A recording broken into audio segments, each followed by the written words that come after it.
Movie का आगाज दो नेबरिंग किंगडम से होता है। एक किंगडम ह्यूमंस का है जिसे एक लालची किंग हेनरी रूल करता है, जबकि दूसरा किंगडम मोर्स का है जिसमें मैजिकल क्रिएचर्स रहती हैं। मोर्स में एक ट्री पर एक छोटी उम्र की फेरी मलेफिसेंट रहती है और उसकी उधर हर क्रिएचर से दोस्ती होती है। एक दिन वहाँ ह्यूमन किंगडम से एक बच्चा आता है और रिवर ऑफ ज्यूल से ज्यूल चोरी करता है। मलेफिसेंट को पिक्सीज, नॉटग्रास, हिसलवेट और फ्लिटर से ह्यूमन के आने का पता चलता है और वो उससे मिलने जाती है। वो उससे ज्यूल लेकर रिवर में फेंकती है और फिर उसे अपने साथ ह्यूमन किंगडम की तरफ ले जाती है। रास्ते में बच्चा बताता है कि उसका एम है कि वो एक दिन कैसल में जाए, लेकिन अभी तो वो ऑर्फन होने की वजह से बार्न में रहता है। जब वो रास्ते जुदा करने लगते हैं तो वो बच्चा अपना नाम स्टेफन बताकर हाथ आगे करता है। मलेफिसेंट हाथ मिलाते ही दर्द में पीछे होती है और स्टेफन के पूछने पर बताती है कि उसने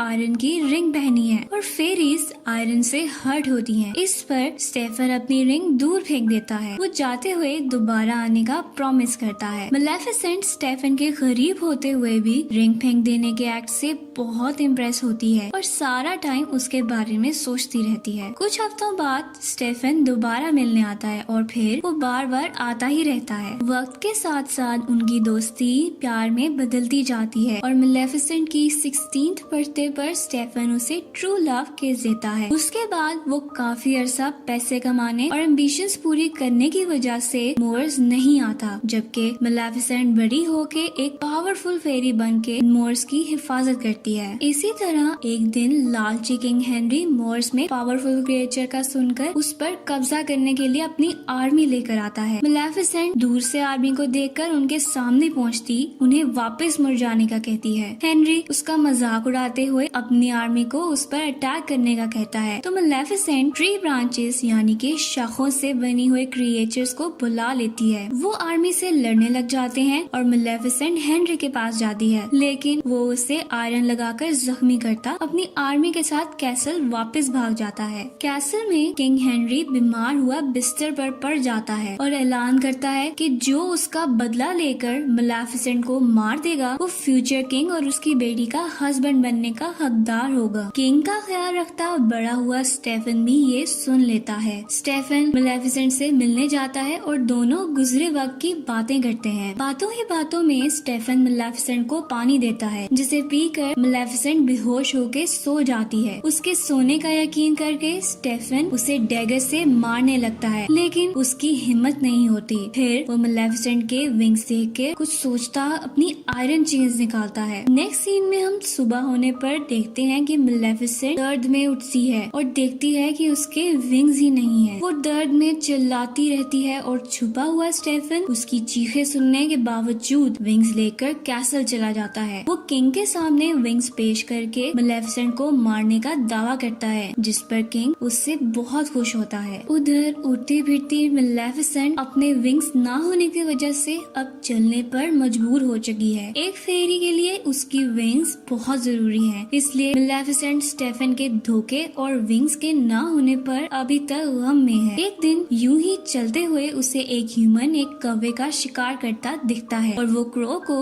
अपने मैजिक से इंसान में बदल देती है। ऐसा होता देखकर इंसान भाग जाता है। वो क्रो अपना नाम डेविल बताता है और मलेफिसेंट की जान बचाने की वजह से उसका सर्वेंट बन जाता है। मलेफिसेंट उसे ह्यूमन किंगडम खबर लेने भेजती है, तो वो वापस आकर बताता है कि स्टेफन किंग की बेटी से शादी करवाकर किंग बन गया है। इस बिट्रेयल पर मलेफिसेंट दिल बर्दाश्ता होती मोर्स को डार्क किंगडम में बदलकर सब क्रिएचर्स पर रूल करने लग जाती है। कुछ वक्त गुजरता है और एक दिन डेविल मलेफिसेंट को आकर बताता है कि स्टेफन की बेटी पैदा हुई है, जिसकी सेलिब्रेशन रखी गई है। सेलिब्रेशन में स्टेफन अपनी क्वीन के साथ थ्रोन पर बैठा होता है जब वही 3 पिक्सीज आती हैं। वो उसकी इजाजत पर स्टेफन की बेटी ऑरोरा को ब्लेसिंग्स देती हैं कि वो खूबसूरत हो, हर किसी को पसंद हो और हमेशा खुश रहे। वो ब्लेसिंग्स देती ही हैं कि मलेफिसेंट वहाँ आ जाती है और सबके रोकने के बावजूद ऑरोरा को कर्स करती है कि पिक्सीज के कहने के मुताबिक ऑरोरा खूबसूरत हो, सबको पसंद आने वाली खुश लड़की हो, लेकिन उसकी 16th बर्थडे पर स्पिनिंग व्हील स्पिंडल यानी चरखे की सुई पर ऑरोरा अपनी उंगली जख्मी करे और ऐसी नींद सो जाए जिससे वो कभी ना उठ सके। सके। ये कर्स सुनकर किंग स्टेफन घुटने पर बैठ जाता है और मेलेफिसेंट को अपना कहा वापस लेने का कहता है। तो मेलेफिसेंट उसका मजाक उड़ाते हुए कर्स में एडिशन करती है कि अरोरा अपनी नींद से उठ तो जाएगी, लेकिन सिर्फ ट्रू लव किस से, जो स्टेफन और मेलेफिसेंट दोनों जानते हैं कि ट्रू लव एक्सिस्ट ही नहीं करता। मेलेफिसेंट वहाँ से वापस मोर्स आ जाती है और उसके पीछे स्टेफन किंगडम के सारे स्पिनिंग व्हील्स कैसल के डंजन में डलवा के अपने सोल्जर्स को मेलेफिसेंट को मारने भेजता है, लेकिन मेलेफिसेंट मोर्स के गेट ब्रांचेस से दीवार बना देती है ताकि कभी भी कोई इंसान वहाँ न आ सके। जबकि अरोरा को सेफ रखने के लिए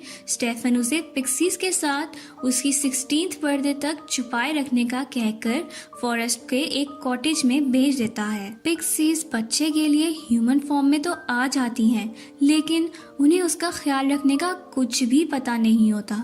डिएवल कॉटेज ढूंढकर मेलेफिसेंट को वहां लेकर जाता है और मेलेफिसेंट को अरोरा पसंद नहीं आती और वो फॉरेस्ट में आती उसकी भूख से रोने की आवाज से भी चिढ़ती होती है। डिएवल ही उसकी भूख पूरी करके उसे सुला कर आता है। मेलेफिसेंट और डिएवल अरोरा के बचपन से उसके बड़े होने तक उस पर नजर रखते हैं और उसका ख्याल रखते हैं, और इसी तरह बचपन में अरोरा एक दफा मेलेफिसेंट से मिलती भी है। दूसरी तरफ स्टेफन पैरानॉइड हुए मेलेफिसेंट के केज विंग से बातें करता रहता है, अपनी आर्मी को बार बार मेलेफिसेंट की बनाई वॉल गिराने के लिए भेजता रहता है, और इस सब में वो अपनी बीवी को भूल जाता है जो मर जाती है। वक्त का साइकिल चलता रहता है और अरोरा मेलेफिसेंट के जेर नजर बड़ी हो जाती है।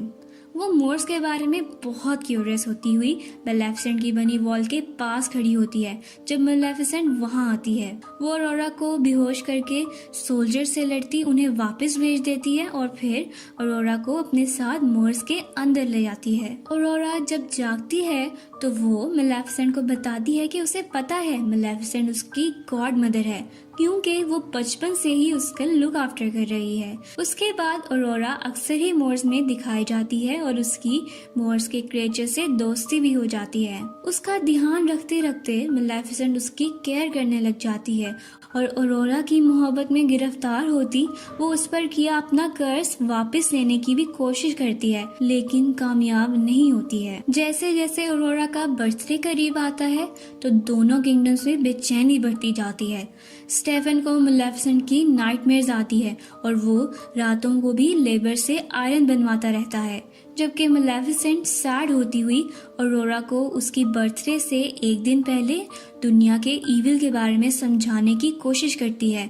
तो अरोरा अपनी बर्थडे के बाद मेलेफिसेंट के पास मोर्स में ही रहने की ख्वाहिश जाहिर करती है और ये डिसीजन पिक्सीज यानी अपनी आंटीज को बताने अरोरा घर की तरफ निकल जाती है। उधर ही राह भटके हुए प्रिंस फिलिप अरोरा से मिलता है। उन दोनों को दूर से देखते हुए डेविल मेलेफिसेंट को होप देता है कि फिलिप अरोरा को ट्रू लव किस करके कर्ज तोड़ सकता है। इस पर मेलेफिसेंट कहती है कि ये कर्ज उसने इसीलिए तो दिया था क्योंकि ट्रू लव एग्जिस्ट ही नहीं करता। सीन्स अरोरा पर शिफ्ट होते हैं जो कॉटेज में पिक्सीज को अपने जाने का बताने जाती है। उधर पिक्सीज अरोरा को सारी स्टोरी बताती हैं। अरोरा मेलेफिसेंट से मिलकर अपने कर्ज के बारे में पूछती है और मेलेफिसेंट से नाराज होते हुए बात सुने बगैर हॉर्स लेती कैसल की तरफ निकल जाती है, जबकि मेलेफिसेंट डेविल को फिलिप को लाने का कहती है। नेक्स्ट सीन्स में अरोरा कैसल जाकर स्टेफन से मिलती है तो स्टेफन अरोरा के पहले ही आ जाने पर गुस्सा करता है और उसे सेफ रखने के लिए उसके रूम में बंद कर देता है। खुद वो मेलेफिसेंट को पकड़ने की प्लानिंग करने लग जाता है। अरोरा अपने रूम में बंद डोर पर नॉक करती है और जैसे ही मेड दरवाजा खोलती है तो अरोरा आवाजों को फॉलो करते कैसल के डंजन्स में पहुंच जाती है, जहां वो मैजिक से बने स्पिनिंग व्हील की सुई पर अपनी उंगली रखते ही कर्ज के मुताबिक सो जाती है। दूसरी तरफ हम देखते हैं कि हॉर्स बने डेविल पर सवार मेलेफिसेंट को कर्ज पूरे होने का पता चल जाता है, जब वो फिलिप को कैसल ला रही होती है। वो कैसल पहुंचती है और डिएवल आयरन ट्रैप्स देखकर अंदर जाने से मना करता है, लेकिन मेलेफिसेंट ट्रैप्स पार करती फिलिप को लिए ऑरोरा के पास आती है। ऑरोरा के रूम में मौजूद पिक्सीज फिलिप को ऑरोरा को ट्रू लव किस करने का कहते हैं। फिलिप उनकी बात मानते हुए किस करता है, लेकिन ऑरोरा जागती नहीं है। पिक्सीज उसे लेकर रूम से बाहर जाती हैं, तो मेलेफिसेंट आंखों में आंसू लिए ऑरोरा से माफी मांगती उसके फॉरहेड पर किस करती है। इधर आता है प्लॉट में ट्विस्ट और हम देखते हैं कि मेलेफिसेंट के ट्रू मदरली लव की वजह से ऑरोरा जाग जाती है। वो एक दूसरे को देखकर खुश होते हैं, जबकि कैसल की दूसरी तरफ स्टेफन को मेलेफिसेंट के कैसल के अंदर होने का बताया जाता है। मेलेफिसेंट ऑरोरा को मोर्स ले जाने के लिए कैसल के हॉल तक पहुंचती ही है,